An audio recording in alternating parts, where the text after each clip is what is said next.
Hello everyone, welcome to Gyanshree classes. So guys, आज की इस वीडियो में मैं आपके साथ जो सबसे ज़रूरी बात है और बहुत बड़ा एक इशू बना हुआ है कि हम सेंट्रल का सर्टिफिकेट अपलोड करें या स्टेट का सर्टिफिकेट अपलोड करें, इस चीज़ को लेके कंटिन्यूस सभी के मन में एक प्रॉब्लम इशू चल रहा है। तो उसी के ऊपर मैं इस वीडियो में बात करने वाली हूँ। इससे पहले भी मैंने सारी चीज़ों को क्लियर किया था, लेकिन फिर भी बहुत सारे लोगों ने आपको कंफ्यूज कर दिया है, तो इसलिए मुझे फिर से एक क्लैरिफिकेशन वीडियो बनाना पड़ गया। तो चलिए, सबसे पहले मैं आपको जो सच्चाई है वो दिखाती हूँ। सच्चाई ये है गाइस कि ये तो यूजीसी का फॉर्म मैंने भर के आपको दिखा रही थी कि ये है कैटेगरी। कैटेगरी पे जब आप जाएंगे तो जनरल कैटेगरी का जैसे आप टिक करते हैं, तो इसके लिए सपोज आपको कोई भी फॉर्म सर्टिफिकेट की जरूरत नहीं है। सपोज आप इसको करते हैं तो यहाँ पे क्लियरली लिखा है ओबी ओबीसी का जो सर्टिफिकेट होना चाहिए नॉन क्रीमी लेयर का, वो एज पर सेंट्रल लिस्ट होना चाहिए। क्या होना चाहिए? एज पर सेंट्रल लिस्ट होना चाहिए। यहाँ पर ये नहीं लिखा है कि सेंट्रल का सर्टिफिकेट चाहिए, ठीक है। बाकी किसी में इस तरह की बात भी नहीं लिखी हुई है। तो सिर्फ ये बात किस पे लागू होती है? एन ओबीसी के ऊपर। तो चलिए, ओबीसी के ऊपर है, बाकी किसी पे नहीं है। मैं क्लियर कर रही हूँ, बाकी किसी पे नहीं है। अगर आप ईडब्ल्यूएस कैटेगरी में आते हैं तो आपको एकदम से यहाँ पर सेंट्रल का नहीं चाहिए। ईडब्ल्यूएस का जो सर्टिफिकेट है वो सेंट्रल लागू नहीं करती है, उसे स्टेट के द्वारा तहसील से बनवाया जाता है। तो वो स्टेट गवर्नमेंट की अथॉरिटी है उसको जारी करना। तो ईडब्ल्यूएस का जो सर्टिफिकेट है वो स्टेट के द्वारा जारी होता है। बात नंबर 1। बात नंबर 2 कि शेड्यूल कास्ट और आपका जो शेड्यूल ट्राइब्स है उसके लिए भी इस तरह का कोई रिमर नहीं है। मेन जो प्रॉब्लम है ओबीसी के ऊपर है। तो मैं अब आपको नोटिफिकेशन दिखाती हूँ जो यूजीसी के द्वारा जारी किया गया था। यूजीसी का नोटिफिकेशन देखिए, ये रिसेंट वाला नोटिफिकेशन है। मैं एक बार पेज नंबर देख लूँ तो मैं आपको पूरा फुल दिखा देती हूँ, आप खुद से देखिएगा। पेज नंबर 8 पे दिया हुआ है ये यूजीसी का, आप डाउनलोड कर सकते हैं, खुद भी इसको पढ़ सकते हैं। क्या देखिए, ये बुलेटिन है और ये बुलेटिन में क्लियरली दिया हुआ है कि ये सारी चीजें हैं और ये कब कौन से वाले एग्जामिनेशन के लिए है। क्योंकि बहुत सारे स्टूडेंट ये भी कह रहे हैं कि मैम नया वाला तो आया ही नहीं है। बिल्कुल आया है सर, ये नया वाला है जिसमें यहाँ पर कब आपका एग्जाम होगा, कब क्या होगा, इसके बारे में क्लियर लिखा हुआ है। तो जब भी कोई मन में डाउट संदेह आता है तो आपको सिर्फ और सिर्फ इसको देखना चाहिए, बाकी किसी की भी बात पे भरोसा नहीं करना चाहिए। कुछ लोगों को नहीं समझ में आता है कि इसमें क्या लिखा है, तो उनके लिए मैं आपको मदद कर देती हूँ। मैं आपको इसको पढ़ के दिखा देती हूँ कि इसमें क्या लिखा है। तो पेज नंबर 8 पे चलते हैं सीधा, जहाँ पे हमें यहाँ पर एलिजिबिलिटी और सारी चीजों के बारे में दिया। सो पेज नंबर 8 पे गाइस हमें बहुत ही क्लियर लिखा हुआ है कि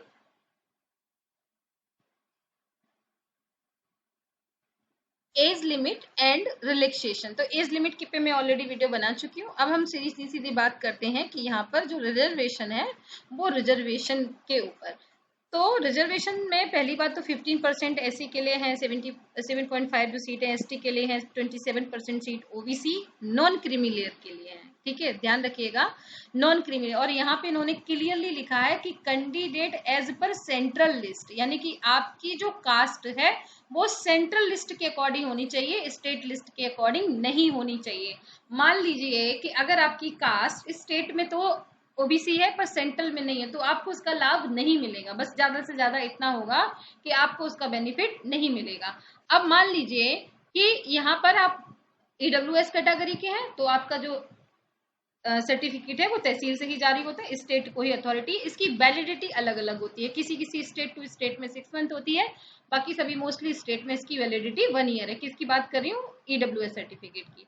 अब हम बात करते हैं यहाँ पर कि देखिए इसको डिटेल में उन्होंने दिया है, पता नहीं क्यों कंफ्यूजन है कि अदर बैकवर्ड क्लासेस जो नॉन क्रीमी लेयर के अंदर आती हैं as per the central list, यानी कि सेंट्रल लिस्ट में वो जो जाति है, वो कास्ट है, वो लिखी होनी चाहिए। अगर वो जाति वहां पर लिखी है तो ही उस जाति को वैलिड माना जाएगा। यहाँ पर कहीं नहीं लिखा है कि आप सेंट्रल का लेके आइए, स्टेट का लेके आइए, लेकिन आपकी कास्ट सेंट्रल लिस्ट में मेंशन होनी चाहिए। So the candidate falling in the list may mention OBC in the category column. State list OBC candidate who are not in OBC NCL must not choose OBC NCL। ठीक है, अगर मान लीजिए कि आप OBC में हैं पर आपकी जो कास्ट है वो सेंट्रल लिस्ट में नहीं है, तो आप फिर यहाँ पर OBC NCL non creamy layer को चूज नहीं कर सकते हैं। तो ये बात यहाँ पे बहुत क्लियर लिखी है। अब आप इसे कैसे देखें कि आपकी जाति रजिस्टर्ड है या नहीं है? तो ये है आपका ncbc.nic.in पे अगर हम जाते हैं, इसको हम ओपन करेंगे तो हमें यहाँ पर इसके बारे में पता चल जाएगा। तो ये है, आप देख सकते हैं ये ओपन हो रहा है इसकी लिस्ट। तो ये है गाइस, यहाँ पर इसमें सेंट्रल लिस्ट में जो ओबीसी कास्ट है उसका ये पूरा पीडीएफ दिया हुआ है। अब आपकी स्टेट कौन सी है, सपोज आपकी स्टेट मान लीजिए यूपी है, तो आप यूपी में देख लीजिएगा कि यूपी में यादव है ना, किसान,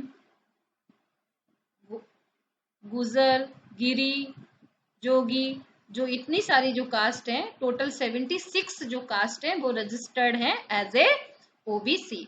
अगर आप इस लिस्ट में आते हैं देन आपका जो सर्टिफिकेट स्टेट का है तो भी चल जाएगा, लेकिन अगर आप इस लिस्ट में नहीं आते हैं तब आप यहाँ पर ओबीसी तो चूज करेंगे, लेकिन ओबीसी नॉन क्रीमी लेयर को आप, यानी कि आप नॉन क्रीमी लेयर में होंगे, ठीक है, आपकी कास्ट यहाँ पे रजिस्टर्ड नहीं है। तो अब आपको आई थिंक ये डाउट क्लियर हो गया होगा।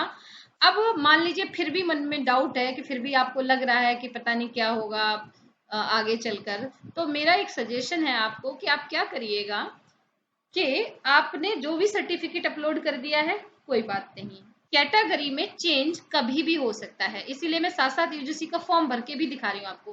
कैटेगरी में चेंज आप किसी भी स्टेज पे कर सकते हैं, मतलब जब भी करेक्शन आएगा आप इसको चेंज कर सकते हैं। अभी आपके पास जो सर्टिफिकेट है उस सर्टिफिकेट को लगाकर आप फॉर्म को भर दीजिएगा।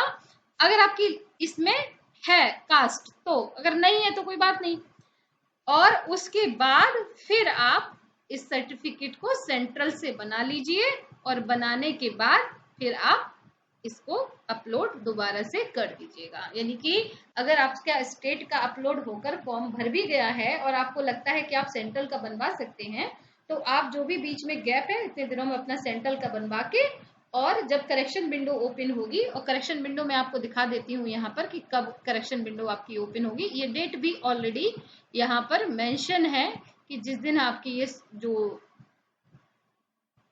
लिस्ट है वो ओपन होगी। तो ये भी इन्होंने यहाँ पर दिया हुआ है कि आप इस लिस्ट को कब ओपन करेंगे, यानी कि जो हमारा फॉर्म है वो रीओपन होगा, और उसकी डेट भी इन्होंने यहाँ पर ऑलरेडी दे रखी है।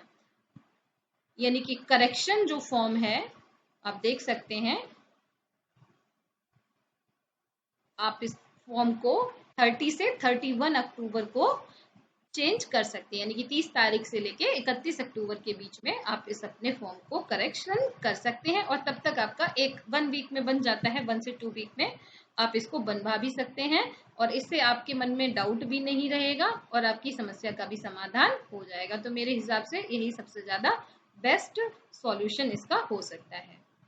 और अगर मान लीजिए आपको ये नहीं पता है कि आप क्रीमी लेयर में आते हैं या नहीं आते हैं, अगर आप नॉन क्रीमी है, नॉन क्रीमी लेयर का मतलब ये हो गया कि आपके जो परिवार की आय है, इनकम है, वो 8 लाख रुपए से, यानी कि एनुअली सालाना आपके घर की जो आय है वो 8 लाख रुपए से कम है, तो आप नॉन क्रीमी लेयर में है। नॉन क्रीमी लेयर का मतलब ये है कि आपको किसी भी तरीके का यहाँ पर बहुत ज्यादा रिच नहीं है, तो इसलिए आप नॉन क्रीमी हैं, और इसलिए आपको ये जो 27% आरक्षण है वो दिया जाना चाहिए।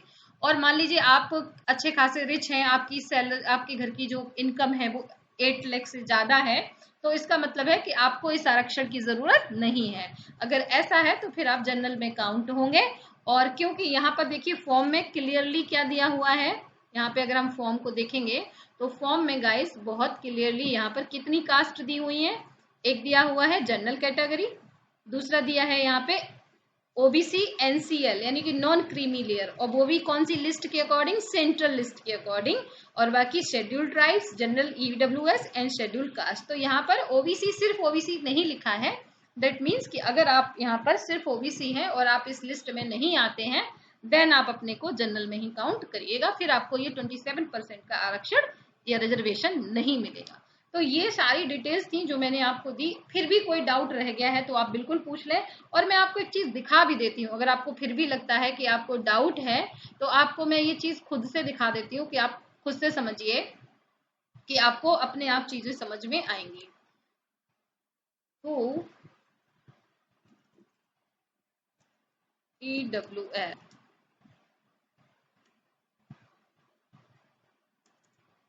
आगे ये भी लिख दीजिएगा, सेंट्रल स्टेट। देखिए, so you can get the EWS certificate from your local government authority, tehsil. The certificate is called an income and asset certificate and this is the proof that is required to avail the EWS reservation. ठीक है, तो आप इसमें clear लिखा हुआ है कि इसको आपका कौन जारी करता है. ये देखिए लिखा है कि can EWS certificate issued by central government, तो क्लियरली लिखा हुआ है कि सेंट्रल गवर्नमेंट EWS सर्टिफिकेट को इशू नहीं करती है. सो आई होप कि मैंने आपकी सारी क्वेरीज के आंसर दे दिए होंगे. फिर भी कोई रह गई हो तो आप डेफिनेटली मुझे जरूर लिखिए. Thank you so much. Video को लाइक करने के लिए, इतना सारा प्यार देने के लिए thank you so much. Channel को कंटिन्यू सब्सक्राइब करें और जो भी आपकी संदेह है, क्वेश्चन है, लिखते रहें. मैं वीडियोस बना के आपको रिप्लाई करने की कोशिश करती हूँ.